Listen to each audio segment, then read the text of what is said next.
Yeah, like being on camera, don't you? Yeah, we love being on camera. Dog loves being on camera. We all love being on camera. Us narcissistic cunts. So Kenny Walker, fucking motherfucker, Kenny Walker. Fucking long time since fucking seen you, mate. Long time. Yeah, but here we are. Too long. Just make sure you speak up a bit so the audio. Too long. How's that? Is that better? Yeah, I think that'll be fine. No. Hello there, and welcome to Melbourne Unreal, where we are mastering music and mastering life. I'm your host, Tony JacktheBear Mantz. We're here at Deluxe Mastering Melbourne, Australia, and even if it stops becoming the world's most livable city, it'll always be the most livable city in my estimation. And one of the great legends of the Melbourne scene is Ken motherfucking Walker. So fucking happy to see you, my friend. Good to see you, Tony. Been way too long, my friend. Fucking way too fucking long. So Yeah. it was just fucking good to hear from you the other day. After was it you saw Phil's podcast? Phil K's? Yeah, I saw Phil K's popped up in the newsfeed, and I thought, and give you a buzz. Yeah, and Ken rang and said, mate, fucking, what is it going to take for me to get on? I said, fucking, well, you've already just come over, mate, and you're fucking in, and we can have a catch up, and so we started having a chat on the phone, and I didn't want to be rude at the time because there was so much for us to say, and I said, look, just fucking save it till you get here, mate. Just I mean, not that an hour podcast is still going to do it justice, but we'll give it a start. So We will. Yeah. So how's it going, bro? Yeah, really good. Been flat out as always. With me, it's it's never been stop. It's always go all the time, and I just I just keep reinventing myself, which I think you've got to do. You have to, mate. Yeah. How many? Like seriously, how many years are you now? Have you been in the industry, like fucking doing it? Well, DJing Yeah. started in 1977. 77, mate. I was in fucking high school. Les has got good old Les has got 2 years on me. He's like, here's the next for 40 years. So Yeah, I think you'll break. I think you'll break 40 years. Oh, for sure. But I mean, Les has done 40 years. I mean, Les in the last few years, he's kind of. He's had more comebacks than Johnny Farnham. He certainly has. He certainly has. But he keeps dabbling and. But from what I can ascertain, you've been fucking at it for forever. Or just still going strong. So Yeah. I can't see you fucking dropping out in 2 years unless you decide to, and I can't see that happening. No, well, I still love it. I still love it, and there's so much great music out there, and I think a lot of DJs get caught in this sort of generational thing where they say, music will never be good as the 90s, house music will never be good as 99 or 2000, or hip hop will never be as good as what it was in the 80s. Yeah. But with anything, there's good and bad in every decade, really. Oh, look, totally. And I think people sometimes forget that. They talk about the old days of house music, but there was shit in the 70s. There was one-hit wonders and crap. And, people talk about, Australian Idol and fucking all these TV shows and all these manufactured bands when we had Bardot and whatnot. And fucking, people forget the Monkees were a fucking manufactured band. They were the first. That's true. They were, weren't they? They were the first manufactured fucking... I see they're touring Australia. Well... Someone must have dug up Davy Jones. Jones and fucking resurrected him, fucking coming back. Fucking John Lennon's doing the tour next year as well. But yeah, so people have short memories and they forget. And I think there's the other thing, and I was talking about this with Ollie Olsen in the previous podcast, and I said to him, I was remembering Chris Rock was saying, and I'm paraphrasing, you never forget the music you were fucking to. And I think during your formative years, man, there's the things that stand out, and they always will have a special place in your heart. And so it's easy for guys of our generation to be able to sort of sit back and be flippant and say, oh, fuck, this is nonsense. Kids today, what do they fucking know about music and shit? But you're right, I agree. There's a lot of good fucking music. We're definitely saturated because of the internet, which, again, people fucking lament the internet. They say, oh, it's the music industry's fucked because of the internet. You're still fucking working. You're busy. Yeah. I'm fucking busier than I've been. I started in this building anyway, in 2006, when I was building this joint. People said, you're fucking crazy. What the fuck are you doing, man? No one gives a fuck about music. People just want to hear MP3s. People just file sharing on LimeWire and stuff. Well, why would you go to all this trouble when no one's going to give a fuck? Here we are. And the thing is, people do give a fuck. They do. And I'll tell you what, one thing that I found with... You speak up a bit, mate. I'll speak up. I know, because, you know... One thing that I found with the kids of today, people are very quick to dismiss kids and say, kids aren't knowledgeable. Kids are so knowledgeable. Fuck yeah. Kids are across so many different genres of music and they have such eclectic tastes.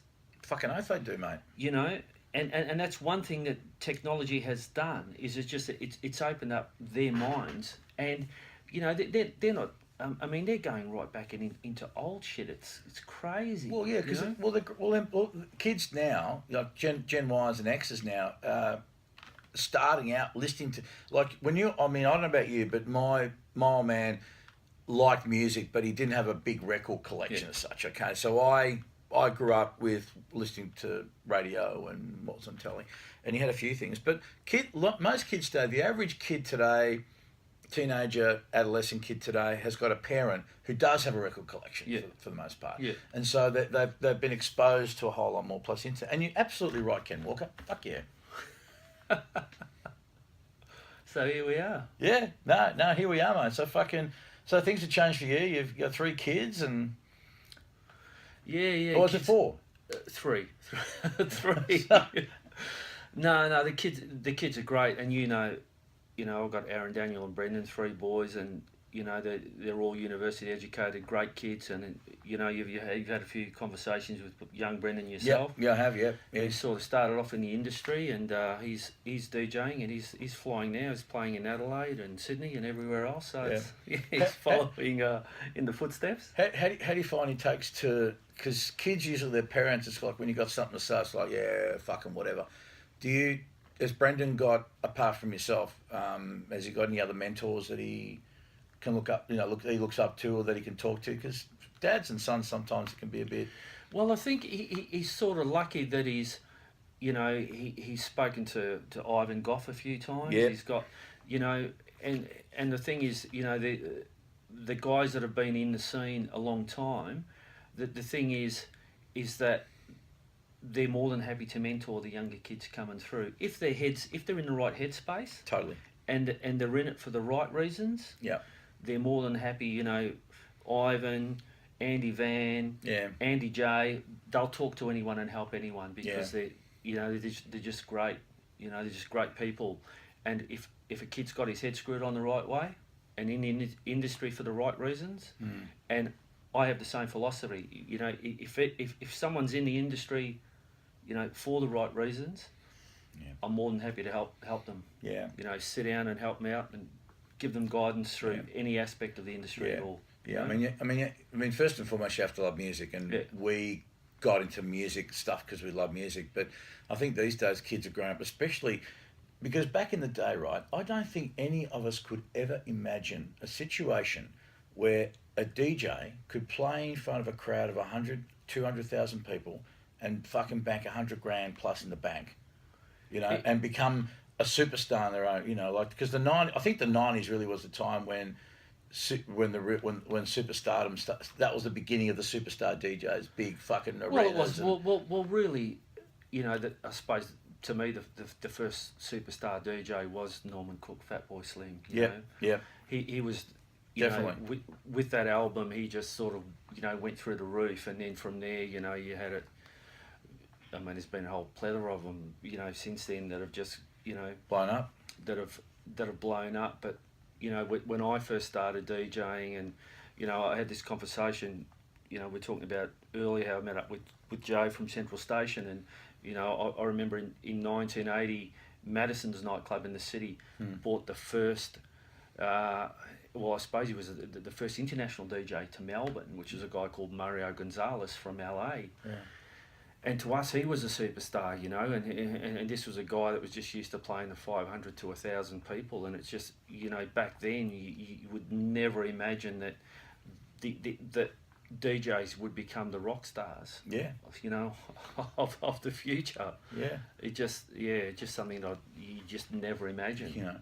And sort of going back to talking about the reason for the reason for doing it. I mean, back then, your real reason was really just I love music and I like to play to people and go and dance, and that was pretty much it.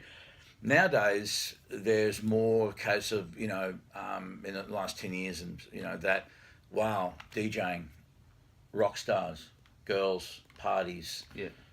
You know, more about fame, just like with rocks. You know, kids who want to get in the rock, you know, become musicians. They yes, they love music, but they also would see this imaginary world of fame and fucking fortune and hookers and coke and shit like that. You know, so you're right, man. It's your reasoning has to be there. You got to be fucking loving music. You also got to be there because it's not about you. You can't afford to be too narcissistic about it.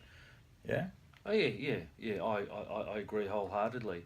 I mean, you've got to. I mean, you've got that aspect of the industry. Sure, that's there, but you just find that a lot of people that get into the industry for that reason have very short careers. Totally, they don't last. I've seen so many people who have 2, 3, 4, 5-year careers and it's all over. But if you want to have any sort of longevity, you've got to be in it for the right reasons, which is the music. Yeah, you know? Most definitely. And you know, before you're saying how it's harder for kids to, I mean, I think it's always been tough. I mean, you think about it. Back in the day, for a guy like yourself DJing, I wanted to get into engineering. There weren't a lot of places you could go. A lot of people you could talk to. There was no schools. No. There was no internet with fucking tutorials and YouTube and that. Now, but I think that's what created us to become resourceful and sort of think, okay, well, how can we find out more and putting in effort, you know? So you really had to be extremely passionate and driven to do it. Now there's so much access to information, which is wonderful. I think it's great, but it also can promote, I think, a sense of laziness or this expectation that everything should come to me. All the information should be there, come to me, and probably not much incentive to go out and fucking go hard. Yeah, for sure. I mean, you know, like I remember when I first started, it was all about, you know. When I first started DJing, I had a couple of mentors that I really looked up to. Who were they? Well, probably the main mentor was a guy who's very big in the Latin scene now called Mick Williams. I don't know if you know Mick. I do now. Mick, you know, Mick was a resident DJ. He's a South African guy who was living in Australia for a couple of years, had a really good record collection, and he was playing at down in St Kilda at Casablanca nightclub. Yep. And I remember as a 17-year-old going to Casablanca for the first time. It was Fitzroy Street, St Kilda. Fitzroy Street. Yeah. And Mick was just this, you know, this wonderful guy who had a vast collection of music, but was more than happy to just impart that knowledge onto you because, you know, as you're saying, you know, there was no internet, there was just nothing, especially with black music. It was unheard of on radio. Mm-hmm. You know, the only black music you would ever hear was on American Top 40 with Casey Kasem. Yeah, that's right. There was no community radio. Yeah, and if you wanted to hear dance music or disco, or funk or soul, that was your weekly fix. Yeah, There was just nothing. Yeah, you know. Yeah. So, you know, Mick.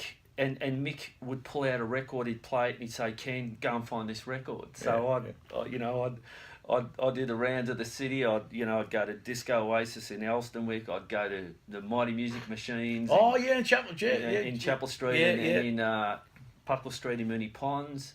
Yeah. And then I'd go to Gaslight Records. Yeah. Of course, they're in Burke Street. Yeah. Back then, they were in the Port Phillip Arcade. Arcade, yeah, off Flinders Street there. Yeah. And more often than not, I'd find it, and then I'd go back the next week and he'd say, well, you know, this is a great record, find this record. So, you know, he imparted a lot of knowledge onto me, but then he also, you know, gave me that knowledge which fed my hunger for learning more and more about music. And then from there, I just, you know, grew and I started subscribing to magazines, to Billboard magazine and Blues and Soul, which cost an absolute shitload of money. Yeah, yeah. And every cent that I was making... We invested back into the music. Yeah. But that's what it had to be, though, mate. Yeah, it had to be that. But it wasn't only that. It was, you know, it was the relationships that you built up with the people in the record stores. Because if you didn't spend that time developing those relationships with the people, you weren't going to get the records. Yeah, I remember what what I loved about going to see Alex and Paul at Mighty Music because.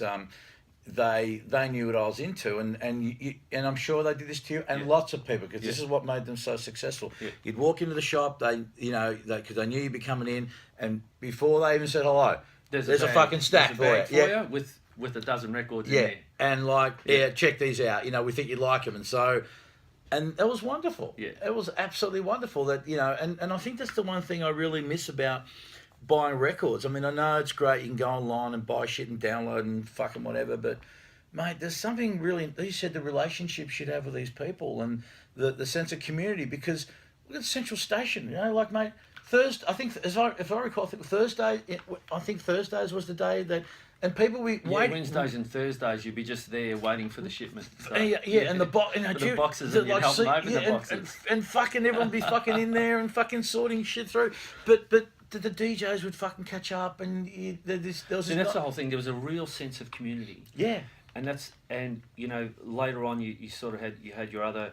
You know, we sort of gravitated, I suppose, away from the city more over towards Paran. So you had rhythm and soul.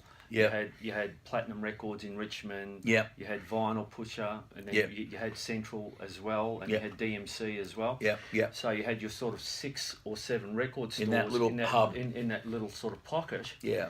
But then you'd bump into different DJs every step of the way. Yeah. And you'd stop and have a chat, and you know, but that sort of gave you that real sense of community. Yeah. And that's gone now. Yeah. You know? It's all digital and cold and. Yeah, it's changed, but I think for a kid now, if a kid really wants to, I still think if a kid wants to fucking make a fist of it, they can. It's just a matter of, again, passion, desire, and having having a big enough why, you know, or the right kind of why. Which, as we said before, you gotta fucking love music, man, and you also gotta love dealing with people, because, I mean, I'm sure there's some DJs who aren't all that social, but I think that there's something about, if you can connect, even if you're not the greatest DJ, if you're a person that people get along with, who want to come and see you, and you can bring fucking heads into a venue, mate, that's gold. Yeah, exactly right. And you know, it's about using all platforms, you know, whether it be sort of SoundCloud or Hear This. And the thing with me is that I've always been across technology, and I've always used technology to my advantage, rather than some people saying, well, you know, I won't use this platform, or I won't use that platform. But you know, they all help you and assist you in your career, and you've just got to be across all forms of social media. Yeah. You know, and for me personally, you know, the connections that I've made, especially since being back into, you know, doing my own remixes and edits, and then also being back involved with radio again. Yeah. You know, none of those connections would have been made without social media. Yeah. You know, without social media, and here I am. I've got a radio show that's on air in 12 different countries, on 19 different stations. So tell us about this radio show, because I know you've been killing it. So how did that start? How did you birth that? And how did you basically, you know, as you know, we've had this conversation. You know, when we first met years ago, I got into radio. I had this real love of radio, and it started with WRB FM out in Sunshine, and then from there I moved into PBS. I was on PBS for about 10 years, and then had a show on Triple R, and then got involved in Kiss FM with Peril. Him and I sort of had a hip hop show, and then from there I had the show on Austereo, and that lasted for 7 years. And then when that ended, I took a break from radio because I'd just been involved with it so long. I took at least a 5-year break, and then Timmy Byrne from Kiss FM rang me up and said, you know, Kenny, why don't you look at getting back into Kiss? And I said, if I did get involved, I'd want to do something completely different than what I've ever done before. And he said, well, what do you want to do? And I said, well, I'd like to do a sort of house and deep house show. And he said, well, sure, you know, there's a time slot there if you want to do it. So, you know, we started off 5 years ago with a 2-hour slot, and then what I wanted to do, I've always been someone who's pushed new music. So what I sort of refined it, and I said, well, what I want to do is have a show where I'm just completely promoting new music. Not one show is alike. I don't repeat any songs at all. Yeah. Every show is new music. Right. And from there it just grew, and it sort of grew where, you know, through Facebook, through uploading the podcasts of my Kiss FM show, then, you know, first of all I got approached by a couple of stations in the UK, and then Grant Nelson started a radio station in London, and Grant asked me to be on his station, and then I got involved with the NYC, New York House Radio. Then I'm on a station now in Philadelphia, in Italy, Ritmo Radio in Greece. So how does it work? Spain. Is there someone syndicating this, or you deal directly with these stations? Yeah, I deal directly with the station. So basically, what I do is I just sort of lay the hour show down in Ableton each week, and then just drop the station IDs for each of the stations and just ship it off. Yeah. Well, remember, like when did Austereo start for you? Austereo for me started in 2001 when I was at Vicious, and you know, that sort of happened through Rob Logan was the head of he was the music director for the Austereo network, and you know, I'd released Dance R&B Anthems, which went to #1. Yeah. You know, it was gold and then platinum, as you know, and then we had sort of moved on to there with Vicious with Jay West. Yeah. And had the success with them, and then they sort of said, well, you know, we're looking at expanding what we do and having more specialist shows, especially in the evening. And they asked me to put a demo together, which I did, and the show started in June 2001 in Melbourne and Sydney, just as a test for 6 months, and was very successful. And then from there, they just decided to take it nationally. So I had, you know, 6.5, almost 7 years with Austereo. That's great. Well, Phil Kane and I did. We did Party Hard. It was in 94, 95, and we were the first guys that actually brought the DJ mix format to FM and to commercial FM, and then that show syndicated. Like we did like a pilot, and it just went fucking ballistic, mate, and it went to like about, I don't know, 35, 40 stations in a matter of months, and then after they just decided they wanted to give us a massive pay cut, and we just said, no, thanks very much. But that's what started the whole mix, the Saturday night, which was already happening in America anyway, you know, so there was nothing new in the concept. It's just that, you know, we've always been, in this country, late adopters, or certainly, I don't know how it is these days, but certainly back then, just very late adopters to that kind of thing. But it was beautiful to see how it evolved, and now, like you said, more specialist shows, you know, more dance music and whatnot. I think it's fantastic, mate. And it's just great that you guys, you know, carried the torch and moved on with it. It's fabulous, mate. Yeah, I'm, you know, and you know the feedback that you get, you know, that I get from overseas, and you know the messages I get from people, just, you know, and producers, you know, who are getting their you know, their music into the shows that I'm producing. It's great to make those connections with, you know, with everyone, with the labels, with the producers, with the singers. And it's a beautiful way of reinventing yourself. I think as guys, as we get to our age, you know, I mean, DJing traditionally has been a younger man's sport. And I think that, you know, as you get older, whether it's through just you not really being up for the lifestyle anymore, or late nights and whatnot, and maybe there's an angle of, you know, looking young and pretty. I mean, you obviously are young and pretty, so you know, keep doing it. I mean, you're the exception, Ken Walker. But seriously, you know, you've managed to reinvent yourself, because you said, okay, well, I'm DJing. How many nights a week are you DJing right now? 5 nights. 5 nights a week. So that's 5 nights. That's fucking amazing. Residencies. That's fucking. You're such a badass. That's fucking. Thank you. You are, dude. I mean, at your age, to be still, you know, and nothing wrong with the age, but I'm just saying, a lot of guys half your age aren't doing 5 nights a week. They're just not. So you're doing 5 nights a week, but you've also kind of thought, well, maybe I can, you know, do a reinvention, expand my horizons, diversify. And the beautiful thing about doing radio or producing shows is that you can be fucking 70, mate, and if you've still got your finger on the pulse and you still got your passion for it and desire to fucking do it, man, there's nothing going to stop you, really. No. Until you decided, you know, well, whatever. But fucking, you set it up beautifully, Ken. I reckon it's great. Really good, mate. Yeah. Thanks. You know, it's been, you know, just got to think about this. Yeah, just the you know, the time and effort that I put into everything you know, whether it be radio or remixes and edits, you know, it's, we touch on this reinvention, and that's the key to it. Is reinventing yourself. You know, you just got to look at what you're doing, and you know, this knowledge, this drive that I have from within. It just keeps growing and growing.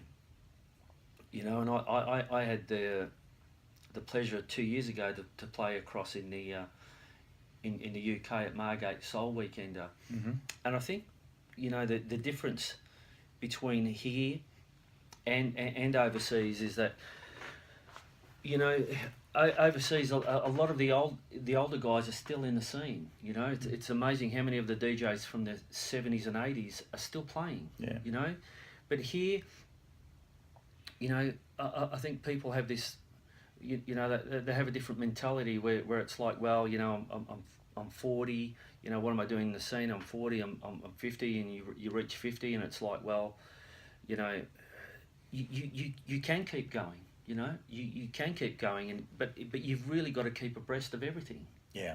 You know, you've got to keep abreast of technology, the different styles, you know, what's working overseas, what's working here. You know, you can do it, you know, you can do it. I'm friends with guys, you know, I went across. One of the greatest things for me was meeting a guy named Pete Collins when I went across to the Soul Weekend. And the Soul Weekender, it's not just soul, it's soulful house. And this guy, Pete Collins, 69 years old, still DJing. Oh, wonderful. And he played closing set in this club at Margate, the closing set of the festival. He comes on, the first track he plays, Alison Limerick, Frankie Knuckles, Where Love Lives. Wow. The big piano. Yeah. And you just see the smile on this guy's face. His face just lit up, and everybody just adored him. Yeah. You know, he adored this guy because he's a legend. And there was just a respect, a real respect. There's an absolute respect, and that people don't have that same respect here, especially for the, you know, for the older DJs that they have in the UK and in the States as well. Yeah.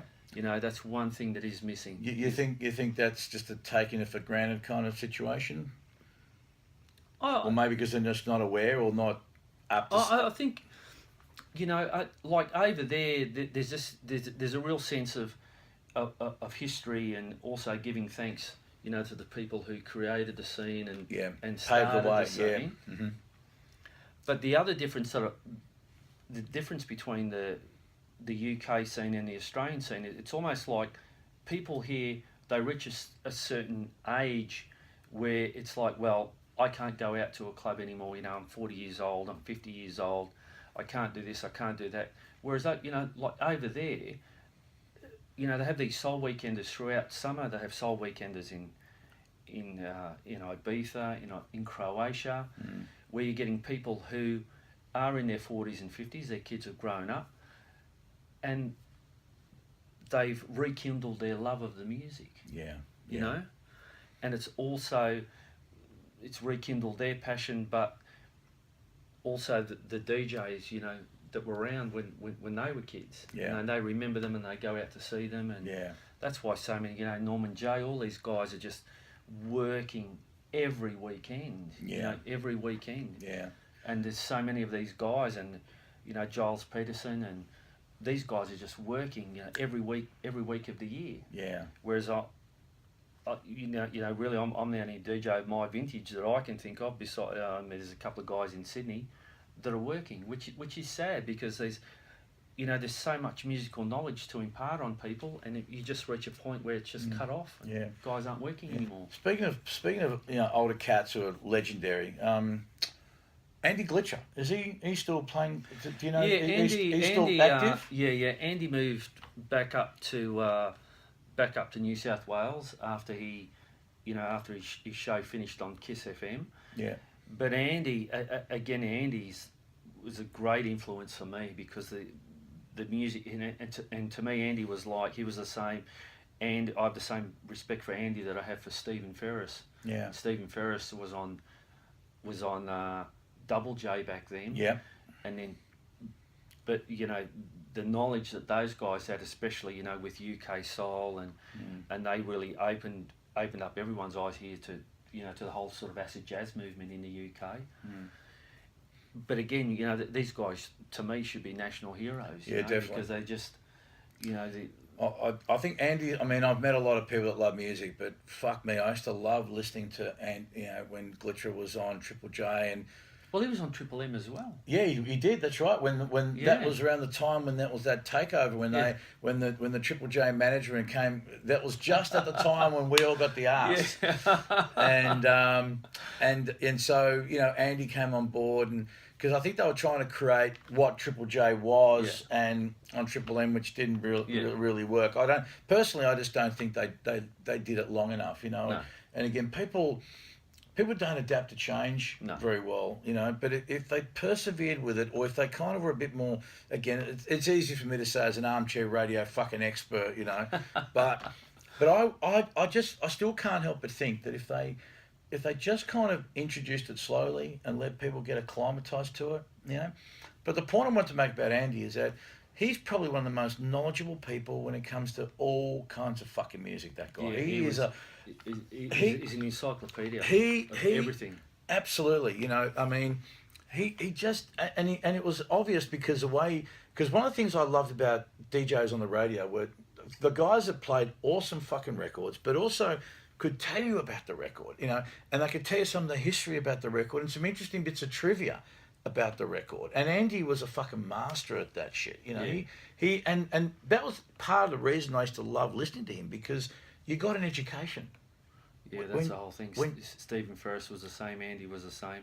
Yeah, they had that whole, you know, where it's the whole educational thing where you got a real sense of history of the track or the artist and where they came from. And Billy Pennell's another one. Yeah, Billy Pennell from... I still, you know, I'll be driving around the city between gigs on the weekend, and you'll tune in and you hear Billy, and Billy's just like, bang, you know. Just amazing. I mean, and he's still at it. He's still on AW, does his old golden oldies type thing, and does a bit of stuff, I think, on for some airline.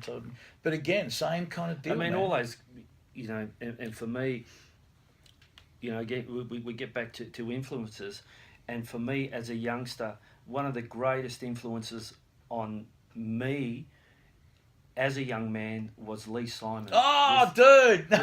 With Night Moves, you know? Absolutely. I mean, I was talking to someone about this the other day, that Lee, you know, he introduced me to, he opened my eyes to Bob Marley and reggae, and my love for reggae music, but also, you know, he had guys like, you know, one of my favourite artists is a guy from New York called Garland Jeffries, and Garland Jeffries was a real mix of sort of Spanish meets reggae and calypso, and you know, you tune in and Lee would just run these concerts of amazing artists, and I remember as a kid he introduced me to Robert Palmer when Robert Palmer was a soul man. Yeah, right. You know? And it shows so many great clips and so many great concerts. Yeah. And I have so much to thank him for. Oh, totally.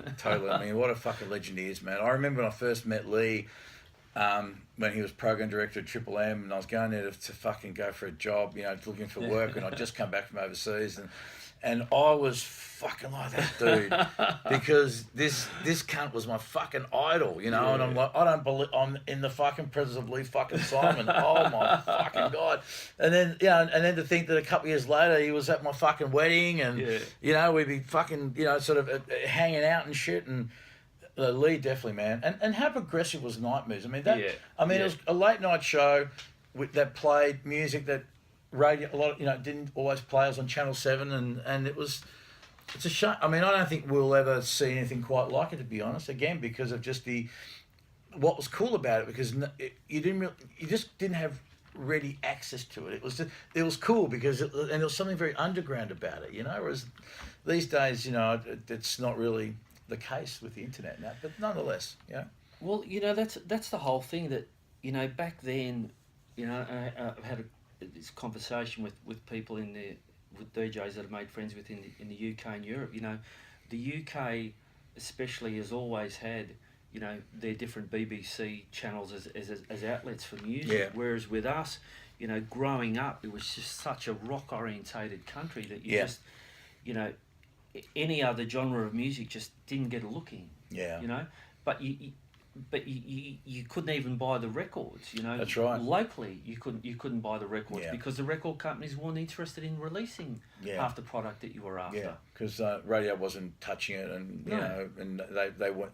But I think there's also because of an awareness thing too.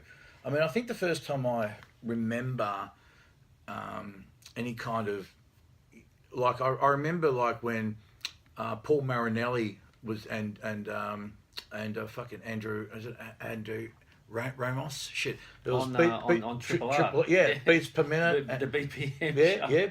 And the funny Alan thing Rados. Alan Rados. He was the other guy. Yeah, yeah. I was talking to a guy the other week. He's still got his box of cassettes. He'd record every show and listen to it. You know, how good's that? Yeah. How good's that? People keep their cassettes, Yeah. and he said, "I still got my cassettes from, you know, from Paul Marinelli." And I don't know what's happened to Paul, but I mean, Neither do I. but again, Paul, you know, back then in the 80s, that show. He was playing house music. The show, yeah. He was, yeah, you know, and so I remember that, and then 3XY did 12 at 12. Yeah. Which is the, you know, but it was the same shit everywhere. But nonetheless, this is what playing, you know, Man Parrish and Ken Laslow and you know all that shit that, you know, that was kind of big in the Italo, you know, Italo disco,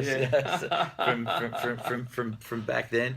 But it was still, I mean, it was quite braver then, you know. But again, I think whoever was running the show was probably progressive enough to realise, okay, well, there seems to be something going on here. So we'll put it on late at night, the Saturday night, and you know, because none of that shit, or hardly any of that shit, really sort of crossed over, you know.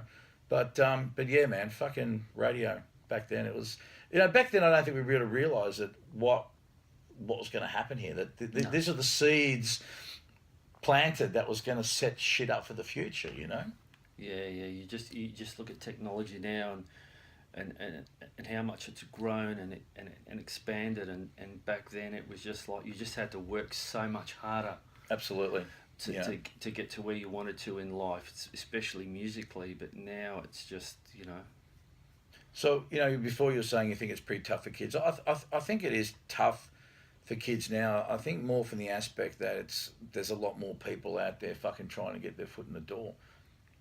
Do you think? Well, there are, and you know, as technology gets better, DJing gets easier. Yeah. You know. What's your take on all that? I mean, I know there's some DJs that just go, unless you're a fucking vinyl DJ, eat a dick. You can't call yourself a DJ. And I know, and you know, and I'm forever sort of putting posts up about stuff, and you know, I had the pleasure of DJing for Prince. I got asked to DJ the Prince concert when he was here. The after party. That was, yeah. And for me that was such a great experience for me. But he wanted funk, he wanted soul, and he just wanted vinyl. So I got the call, but again, you know, the publicity I got through then again opened this can of worms. Oh, well, you know, you're not a real DJ unless you play vinyl. But I've never been of that belief. You know, to me, I've always been someone who's embraced technology. Yeah, it's not the same, and it requires a different skill set. Of course it does. You know, because it's so much harder to DJ off vinyl. You know, like as you know, and you know, you go back to, and especially being a sort of funk, and I started off as a funk DJ, and you know, as you know, everything was drummed live, so that's right. So it was never perfectly synced and locked into a click track, to how music's made now, and of course everything now is, you know, everything's synced up. Yeah. Whereas, you know, back then you just sort of you had that whole floating, so you're forever pitching on it, just right in the pitch control up and down. Yeah. But I mean, I know some absolutely brilliant DJs that don't own a piece of vinyl, you know, and it doesn't bother me in the slightest. The only thing that I don't like with technology, I don't like people who cheat. I don't like people who use, you know, the sync button to DJ. That's just, you know, you've got that aspect of it which to me is cheating. You know, how the music's delivered, I don't have a problem with it at all. But it's sort of how you use that technology, and if you're actually cheating people, you're getting paid good money to be there to do a job. It's like some of these, DJs that get there and pretend to DJ and put a mix CD playing. Well, that to me is what I find, and it's offensive. It is, and I'll tell you what's even more offensive about that. I mean, I don't mind. I don't have that much disdain for DJs that want to use the sync button and whatever, because I still think the one thing that, in my opinion, that doesn't change and what makes a DJ a fucking DJ is a guy that knows how to program music. Yeah, exactly right. And knows how to read a crowd. You cannot make a mix CD, Ken Walker, and fucking go at home and put it in your Ableton, moving into the future and knowing what the kids are going to be into. Because what happens if you start playing your DJ mix program and 3 songs in, they're over you? Yeah, exactly right. And that's exactly what gets me. If you want to use a sync button, okay, that's fine. Okay, it may not be, strictly speaking, DJing in the classic sense, but mate, you got to fucking read a crowd and read a floor and sense a vibe in a room and be able to fucking change if you start losing people. The thing is with clubbing, now one of the fortunate things I had when I started was that you would have one DJ playing the whole night, two DJs maximum, so you always got a 4-hour set. Yeah.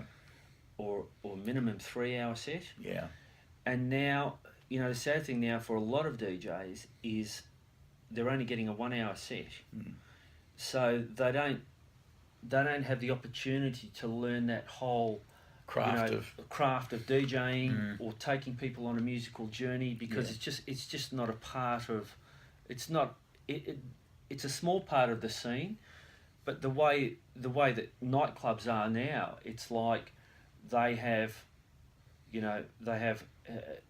turning over their DJs every hour, or they even have absurdity of 30-minute versus sets.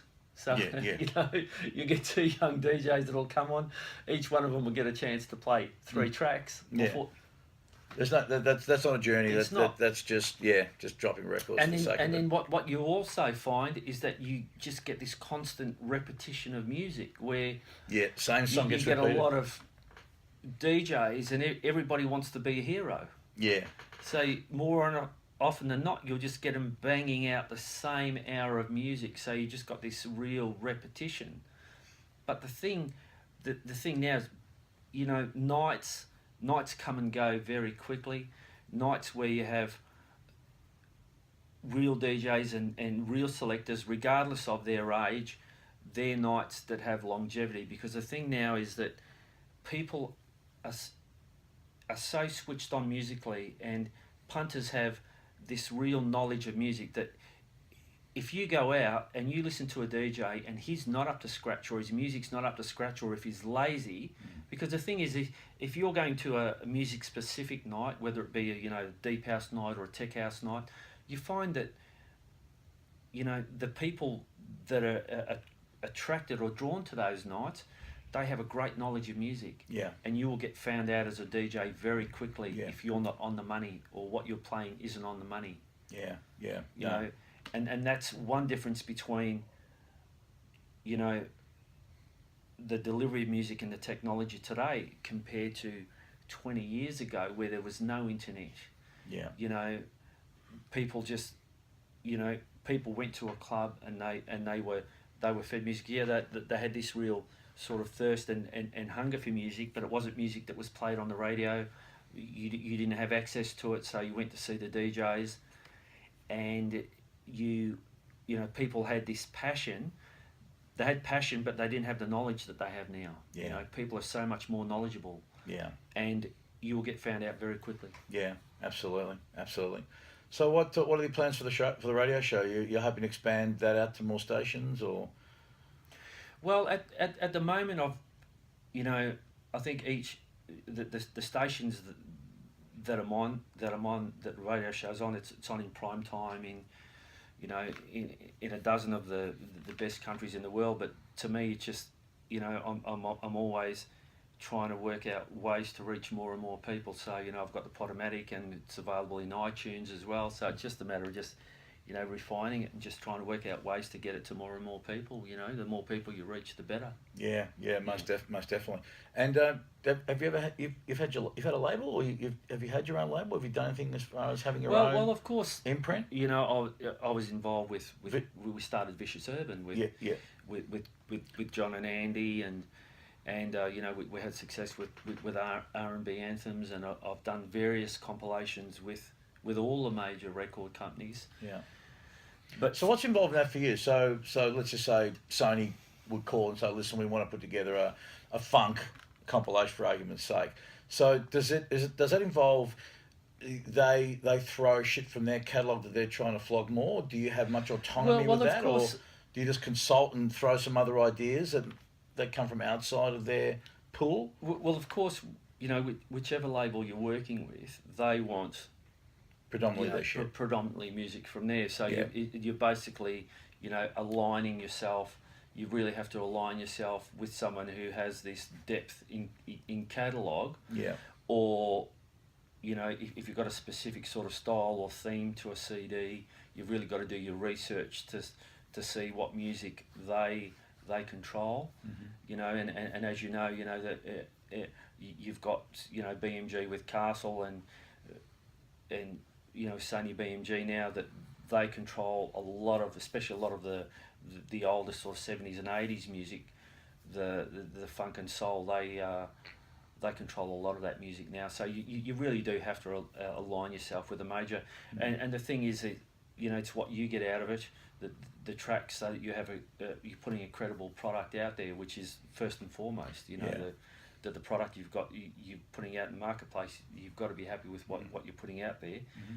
Plus, also you've got to have this balance where they're making money and and they're prepared to sort of put that effort into backing the product which you're putting out there. So. Mm. So obviously, I know you keep up with music as you're online, and you probably you get so many promos sent to you. Do you find these days you're getting a lot of shit from young kids who are making tracks? Like some kid would have mixed a track last night, for example, and sent it to you the next morning, or that night, for example. Do you get approached by kids, up and coming producers, with tunes for you to play or at least critique? Yeah, I do. I get I get kids coming at me. What do you think of this idea or that idea? But the thing now is that what's lacking with a lot of them is that production and mastering, and everybody's an expert. Everybody can download a mastering chain and think that they're an expert, but yeah. It's amazing how many of them do that. Yeah. But what's even more amazing is that the amount of product that gets released now through Tracksource and Beatport that is absolute shit quality. Yeah. Absolutely no mastering whatsoever. Yeah. And I'm just amazed that they would even allow some of these tracks, available for sale on that, because some tracks just shouldn't be out there. They shouldn't be for sale because it's just such shit quality. Yeah. But even whether it's even the not necessarily about the mastering, but. I've always believed that even punters that have no understanding of how records are made or what goes into it, into the creation of them, when you play something that sounds good, that's well mixed or produced and mastered, but it's just a quality product, okay? Yeah. Against something that's inferior. Yeah. People can still hear the difference. They may not understand why it is better, but they understand on a basic level. Most definitely. When I listen to that sounds great, and I listen to that just sounds like shit.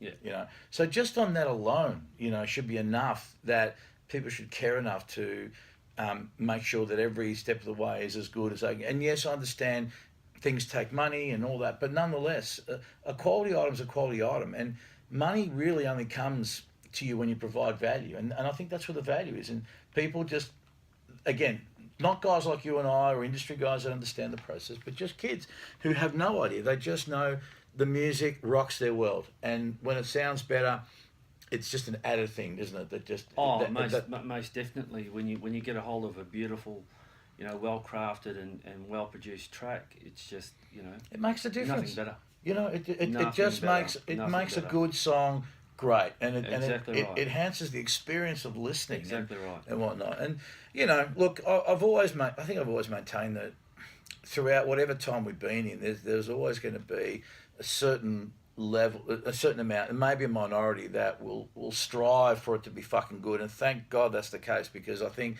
that's what's going to keep quality going on. Hopefully that'll expand out, into the masses more and more. But yeah, I mean, a lot of people say the same thing about what's happening online with Beatport and that. And as time went on, I mean, what's going on? Is Beatport still a thing? I mean, again, because I'm not a DJ, I don't fucking buy music online. I think with Beatport is that Beatport, they're happy to take tracks, basically sell anybody's material. Because there was a time where... But artists haven't been compensated accordingly. Right. And they haven't been paying people. Okay. And they've been taking, tracks have got to number one, and you look at it and you think, well, this is rigged. There's, and there's also the reporting of sales. So people, producers that I know, most quality producers, everyone's sort of swung across and gone to support TrackSource, because TrackSource is run by producers. The guy that owns it, Brian Tappert, was one of the most influential house producers of the late 90s into the mid 2000s, and he had a great understanding, and he started TrackSource.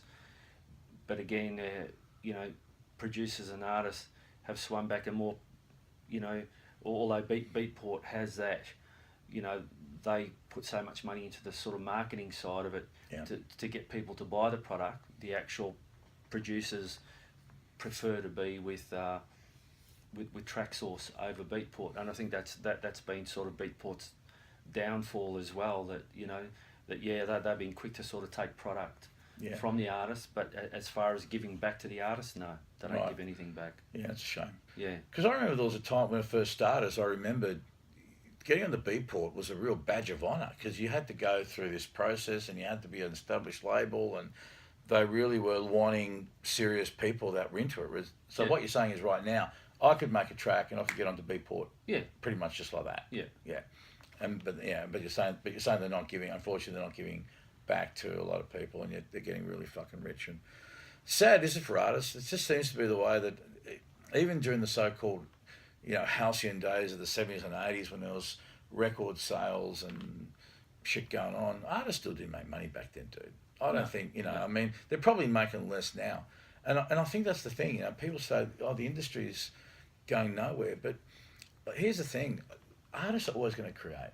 Yeah. And while people are going to always want to create, DJ, play, produce, whatever, there will always be an industry of some sort. I think what's required is to have a situation where artists can actually they can do merch and they can tour, but I think that because at the end of the day, without the music, without the songs, you got nothing. You got shit, right? Exactly right. So you cut them off at the knees, but I think it's the case of the industry, generally speaking, know that, okay, well, you're gone today, there's going to be some other fucking kid in the burbs with dreams and aspirations, and and there's always going to be people making hit records and great songs and whatnot, and rinse and repeat. But I think if more musicians and artists can be involved in the process and have more. See, this is why I like the internet. This is why I like the whole DIY thing, because it does give the artist more control. Yeah.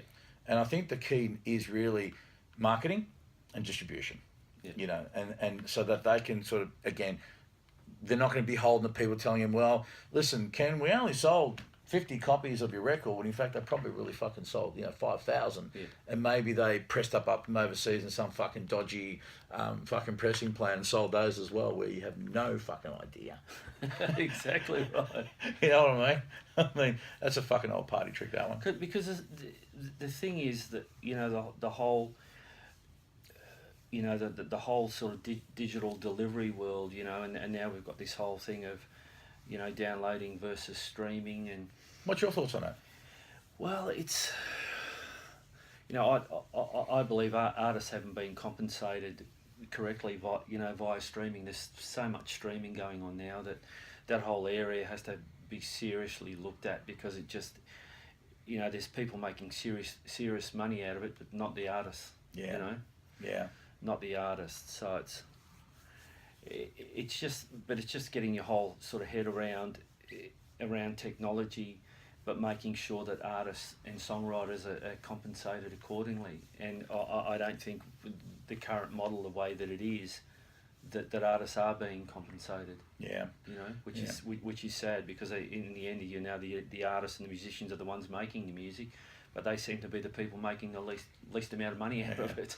I think that's pretty much always been the way, but I think probably worse these days. Unless if you could be one of these guys that has enough savvy to do it yourself, or to get a team around you that can do, you know, delegate work to people. And Radiohead, I think, have shown us that, you know, it's possible, and there are guys out there that are managing to do it okay. But no, mate, I think that again, the model's been in a state of flux for years now. The last 15 years, it's just been evolving and changing, and now we're sort of seeing the streaming model. But yeah, it's like, how do artists make more money, or get their fair share, more of a fair share? You know, because it's really skewed quite the opposite way. I think it comes back to the artist being in control of all aspects of their career.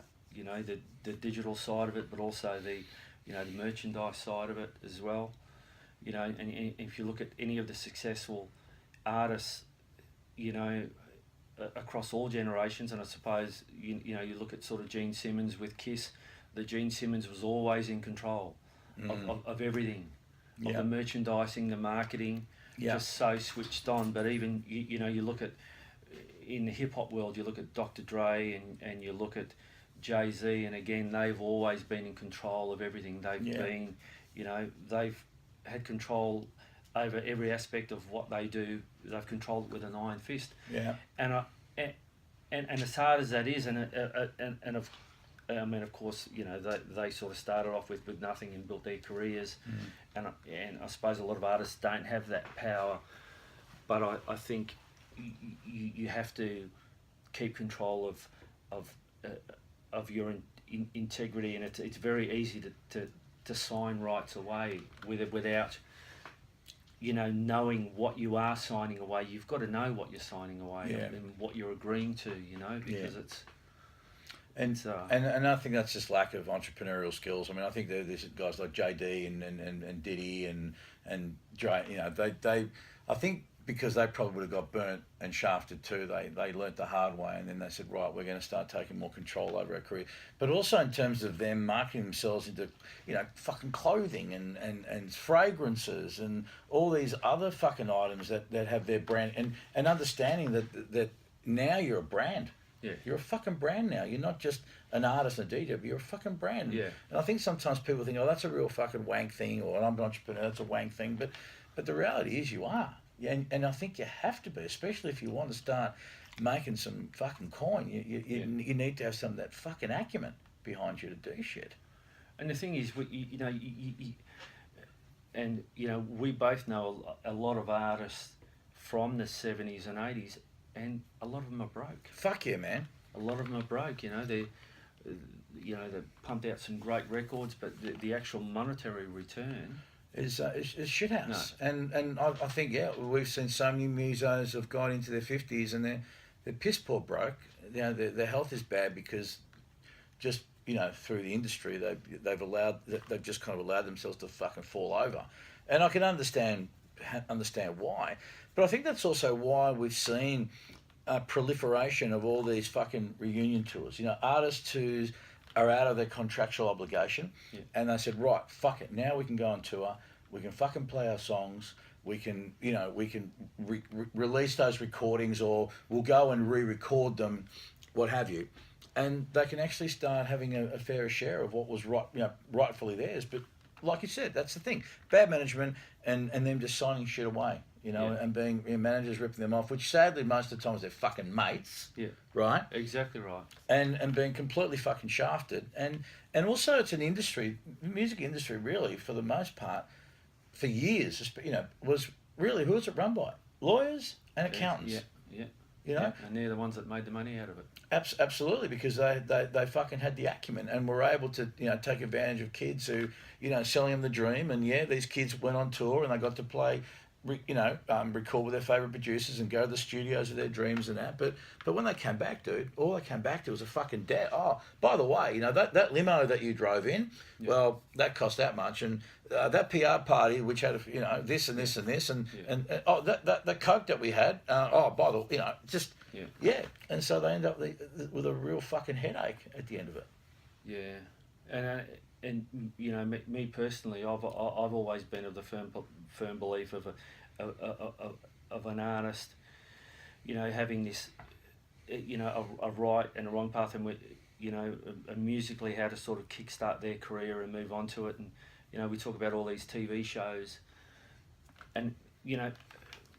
They join these TV shows and they're signing their rights away, and I don't think a lot of these young artists realise, you know, the consequences of what they're doing, because you actually look at the number of them that have actually turned into serious artists or stars is just minimal. Yeah, you know, the next year they're forgotten. Yeah, you'll have your you know, your fame while the show's on air, and you know, you're going through each stages through the finals, semi-finals, and you know.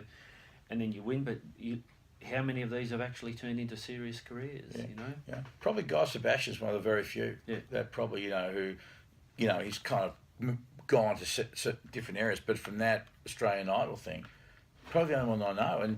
And ironically, most of any of the other artists that actually had any career of any kind of significance usually were second or third place getters, and you know, and they were short for the most part. But yeah, man, I guess I can't blame a kid that wants to be on TV and wants to be seen and heard.